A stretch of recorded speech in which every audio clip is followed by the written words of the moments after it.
አቶ ወርቄ ተካ ከሰሜን እስራኤል መስመር ላይ ይገኛሉ ጤና ይስጥልኝ አቶ ወርቄ ጤና ይስጥልኝ አቶ ተስፋዬ እንዲሁም አድማጭ ተመልካቾቻችን እንደምን ዋላችሁ ሰላም ነን አብሮኝ እንግዲህ የቀድሞ የክኔሴት አባል አቶ ሽሎሞ ሞላም መስመር ላይ ይገኛሉ ጤና ይስጥልኝ አቶ ሽሎሞ ጤና ይስጥልን እንደምን አለ ጤና ይስጥልን አቶ ወርቄ እንግዲህ አቶ ወርቄ በዚህ 2 አመት ውስጥ በእውነት በጦርነቱ ምክንያት በተለያየ ጊዜ ትንተናዎች ሰጥተናል እንግዲህ ከዛ በኋላ ያልተገናኘ ነው ያው ታጋቾች መመለሳቸውን ጉዳይ ባስመለከተና ያለን ስሜት ጦርነቱ የተኩስ አቁም ስምምነቱን ማስመልከቶ በዚህ አጋጣሚ ይሄንን ያለውን ስሜት ይነግሩንና ከዛ በኋላ ጥያቄዎችን ጠይቃለን አቶ ተክስ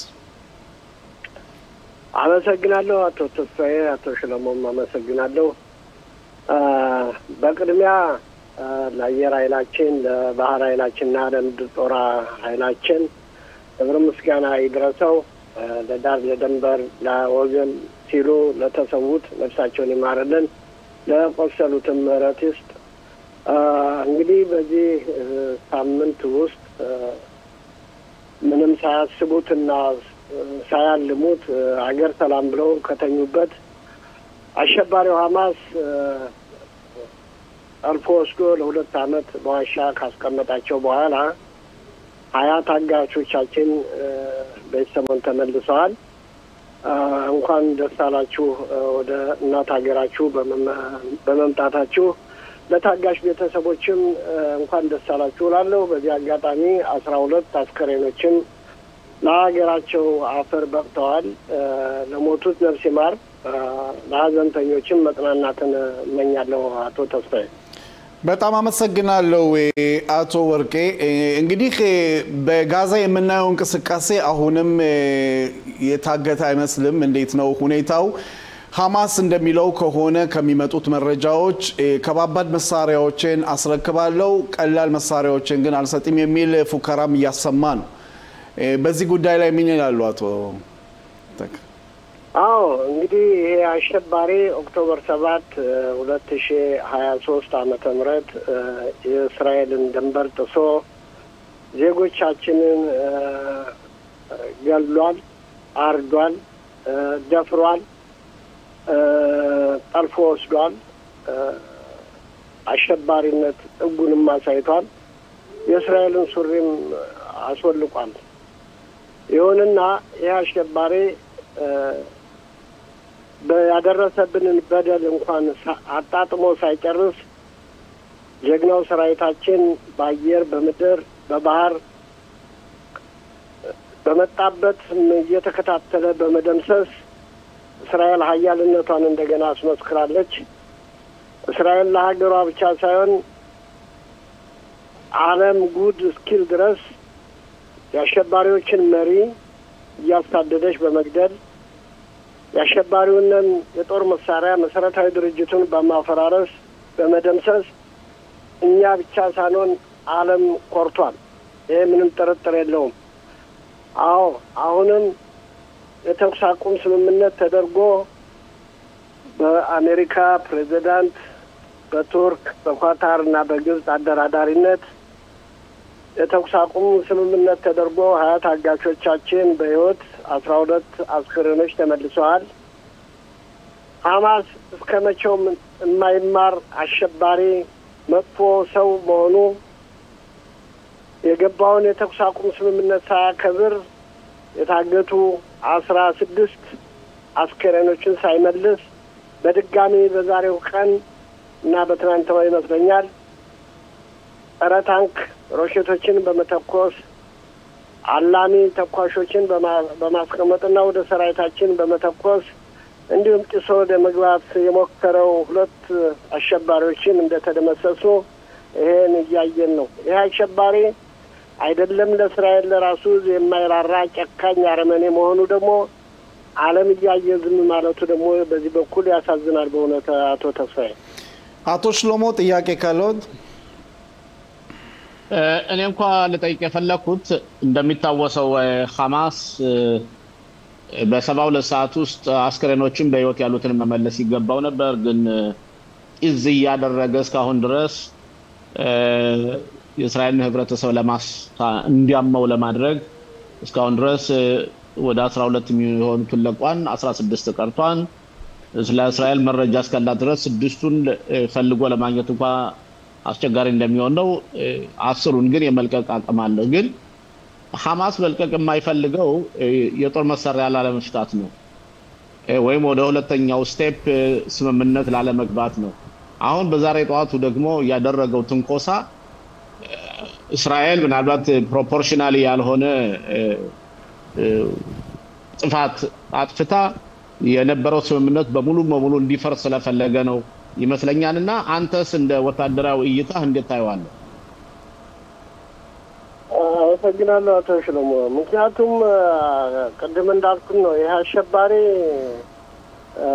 ለህዝቡ የማይራራ ደንታ የሌለው ጭፍን ዓላማ ያለው ነው ምክንያቱም የሱ መሪዎች በውጭ ሀገር እየተንደላቀቁ ከሆቴል እየመረጡ ሲኖሩ እዚህ ባባራና በከራውን የሚያዩን ህዝብ አላዘኑለትም አላዩም ዙሮ ያሸባሪ የሚፈልገው እስራኤልን በአለም በከፍተኛ ሁኔታ እንድትወገዝ ትንኮሳ አድርጎ እስራኤል ለምትወስደው እርምጃ ይኸው ሷናት ለማለት የሚያደርገው ጥረት ነው ይሄን ሊሳካለት አይችልም እኔ ግን አንድ የምለው የመከላከያ ሰራዊቱ በአሁኑ ሰዓት ተሎ አጸፋ ከመስጠት ይልቅ ዲፕሎማሲውን ፖለቲከኞቻችን አስቀድመው ይሄንን እንዲከላከሉ ማድረግ የተሻለ አማራጭ ይሆናል ያስባለው አቶ ሽለሙ እኔ ወደ ሰሜኑ ክፍል ወሰዶትና አቶ ወርቄ እንግዲህ ከሰሞኑ እስራኤልና ሊባኖስ ያደረጉት ስምምነት አለ ሆኖም ግን ኢዝባላ አሁንም ራሱን የመገንባት ሁኔታዎች እንቅስቃሴዎች እያሳየ ነው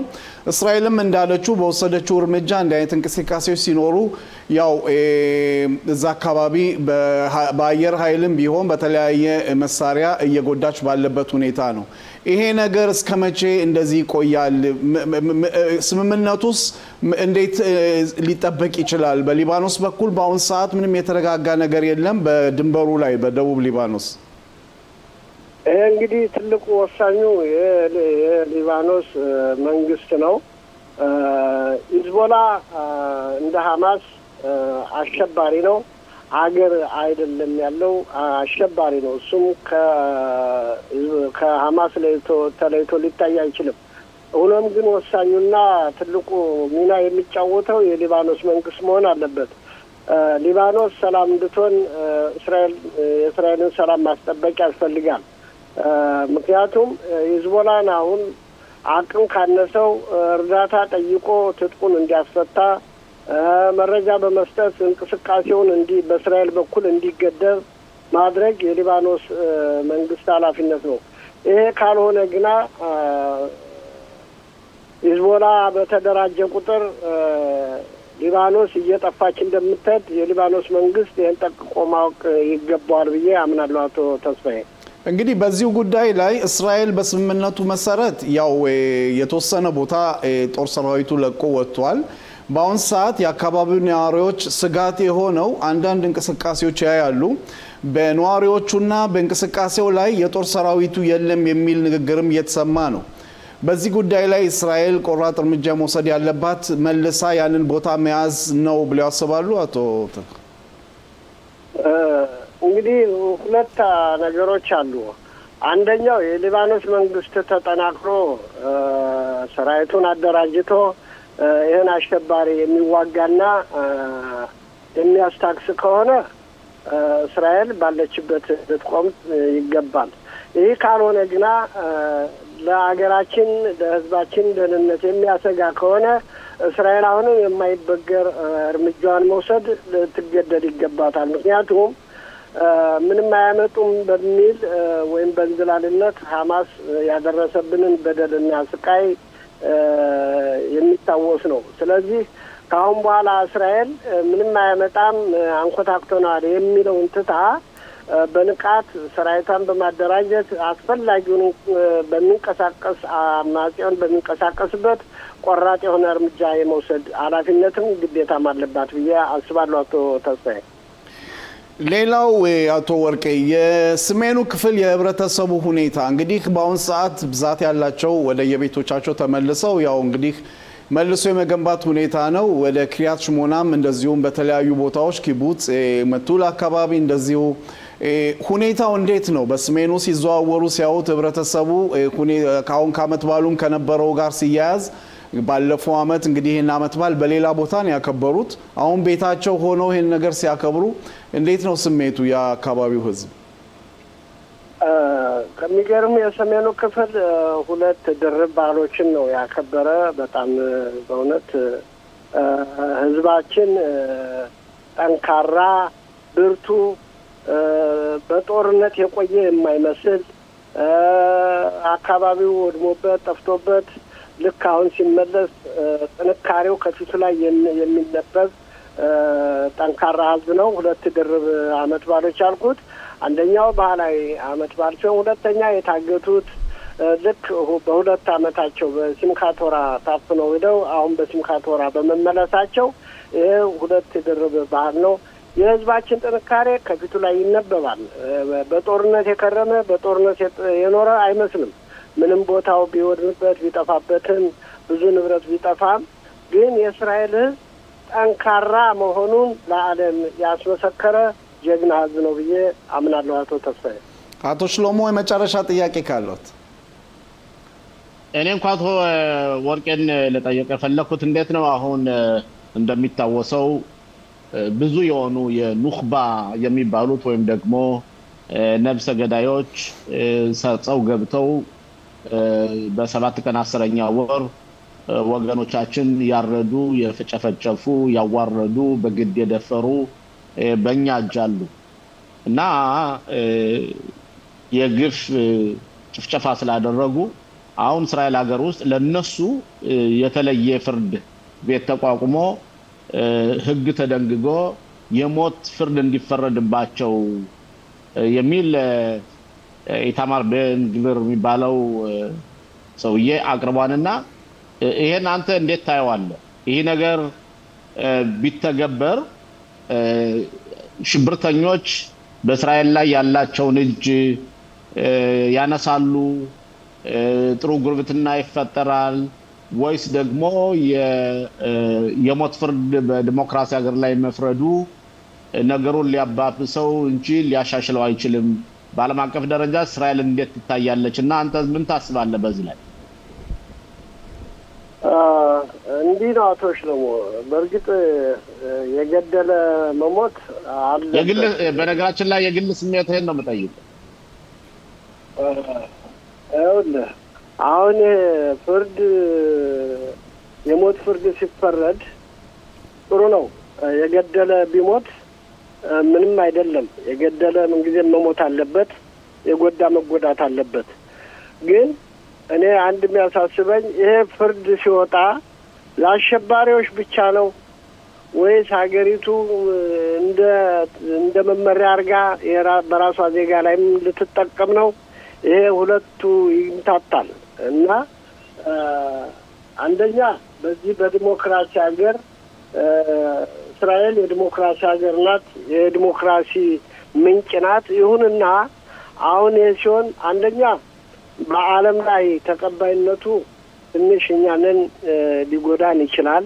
ሁለተኛ ይህ አሸባሪ መደምሰስ የኛ ለምሳሌ በሰመራ በይሁዳና ሰመራ አንዳንድ ጊዜ ወጣቶች በስሜት ሄደው ፍልስጤሞችን የሚጎዱ አሉ። ይሄ ስለነሱ ጭምርት ነው ወይ የሚለው ለኔ ትንሽ ያሳስበኛል። አቶ ሽሎሞ። አቶ ወርቄ ተካ ከሰሜኑ የእስራኤል ክፍል ስለነበረን ቆይታ በጣም እናመሰግናለን። እንግዲህ ለወደፊት ደግሞ በተለያዩ ጉዳዮች ላይ ትንተና ይሰጡናል። እስከዛው ድረስ ሰላም ይቆዩ። መልካም ሳምንት አቶ ወርቄ። እኔም እጅግ በጣም አመሰግናለሁ አቶ ሽሎሞን። አቶ አመሰግናለን አቶ ወርቄ። እጅግ አመሰግናለሁ። እግዚአብሔር ይስጥልኝ። አሜን።